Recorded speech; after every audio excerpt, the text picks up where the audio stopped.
What's going on, everybody? Today we're going to be working on the cart. I got a GTW 6-inch A-arm lift.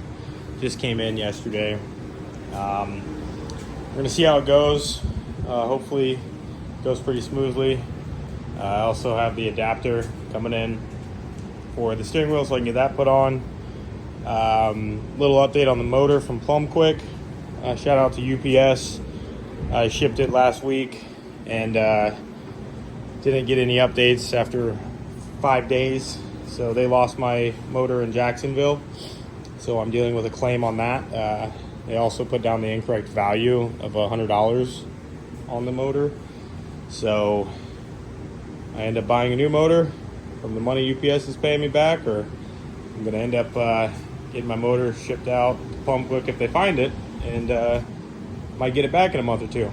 But I'm gonna do some step-by-steps with this lift that we got going on, and I'll let you know how it is. All right, so I got the cart jacked up right now. I got it on jack stands. Both wheels are off as instructed.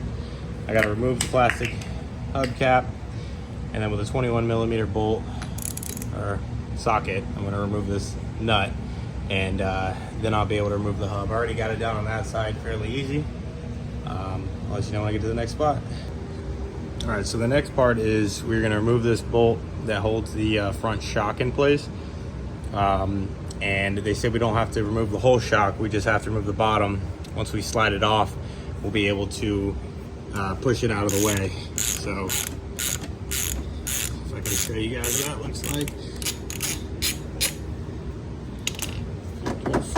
There you go. That's removed, and then we'll just push the shock up. It's out of the way. All right, so the next part is going to be removing this upper A-arm. It's two 15 millimeter nuts and bolts, one there and one there. I already got it done on the other side. We're going to end up popping out this part and tossing it. Now the A-arm's out, we're going to remove these two steering links nuts, and then there's one more on the other side, and then we're going to keep the hardware for that. All right, so the steering linkage is been detached. Now we are going to be removing these last 4 bolts in here and taking out the old suspension. So the stock suspension is going to be gone. I don't know what this is. I think the guy had it before me tossed that in there or something as a little lift, maybe like a little leveling kit. Not really sure, but that's going away. All right, so we got the old suspension frame and leaf spring out with the spindles and everything, and now this is going to be the new one. Much more beefier.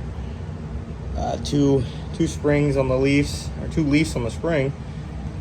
Much better looking setup, and I'll show you how we mount it. Got the front portion of the lift done. These spindles, I read something from a few people that had issues. This hole and this hole, and then the one brace for the steering on the other side, that there's only one on this side. They were not bored out enough. They were only bored to like 3/8, and I had to bring them to about 1/2 inch.